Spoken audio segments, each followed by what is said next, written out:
देखो यार, आज की इस वीडियो से आपको पता चलने वाला है कि आप कैसे 3ds Max पे लाइट का यूज कर सकते हैं। तो सबसे पहले आपको आ जाना है क्रिएट मेन्यू पे, और क्रिएट मेन्यू पे आने के बाद आपको यहाँ पे लाइट का ऑप्शन मिलता है। यहाँ से मैं इसे टीयर ऑफ कर देता हूँ, यानी इस पैनल को या मेन्यू को अलग कर देता हूँ। ठीक है। अब यहाँ पे आप ध्यान से देखें तो आपके पास कुछ कैटेगरीज हैं, जैसे कि photometric light, standard light, day light system और सन पोजिशनर। ये जो लाइट है ये 3ds Max पे आपको यहाँ पे अवेलेबल है। ओके। इसके अलावा अगर आप अलग अलग रेंडरर यूज करते हैं, जैसे कि अगर आप कोरोना यूज करते हैं या फिर आप वी रे यूज करते हैं, तो उसके लिए भी आपको यहाँ पे लाइट्स अवेलेबल होते हैं। तो फिलहाल अभी हम चलते हैं और देखते हैं इन लाइट्स को।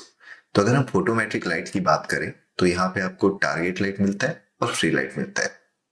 तो टारगेट लाइट एक्चुअल में क्या हो रहा है, जब आप इसको क्रिएट करते हो तो ठीक है, अभी एक ऑप्शन मिल रहा है फोटोमेट्रिक लाइट क्रिएशन का। You are creating a photometric light, it is recommended that you use the physical camera exposure control setting can be adjusted from the environment and effect dialogue, would you like to change this now. तो हमें yes करना होगा, तो हमने yes कर दिया। और उसके बाद जब आप इसे क्रिएट करते हैं तो फोटोमेट्रिक लाइट में आप देख सकते हैं कि हमने टारगेट लिया था, तो इसमें लाइट का सोर्स भी दिखाई देगा और साथ ही साथ उसके टारगेट पॉइंट भी आपको यहाँ पे दिखाई देने लगेगा।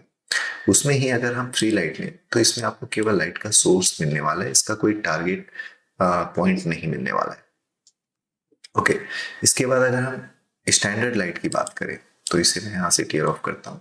यहाँ पे आपको मिलता है टारगेट स्पॉटलाइट, जिसको जब आप क्रिएट करते हो तो इसमें एक लाइट का सोर्स मिलता है और एक टारगेट पॉइंट मिलता है।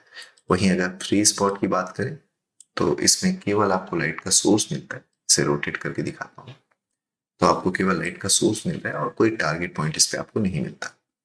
इसके बाद आता है टारगेट डायरेक्शनल, जिसमें आपको लाइट का सोर्स और एक टारगेट पॉइंट मिलता है। और केवल डायरेक्शन की बात करें तो अगेन इसमें केवल लाइट का सोर्स मिलता है, आपको कोई टारगेट पॉइंट नहीं मिलता। इसके बाद बारी आती है ओमनी लाइट की, जिसमें केवल लाइट का सोर्स मिलता है।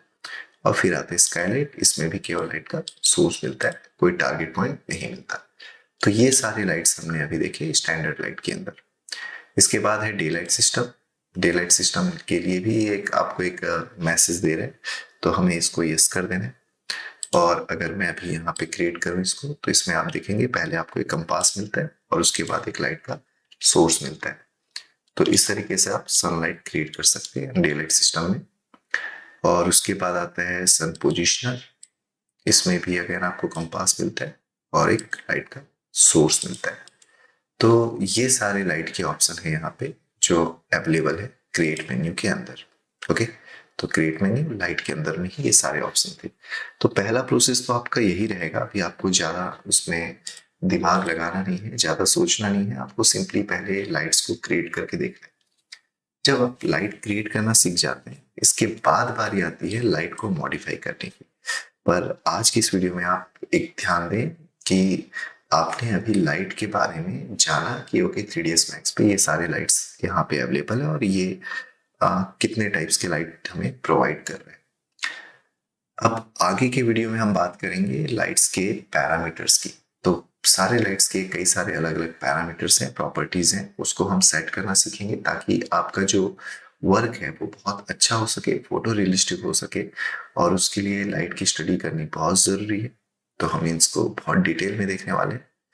तो फिलहाल इस वीडियो को आप कर दे लाइक, क्योंकि आपको मिला है नॉलेज ऑफ लाइट।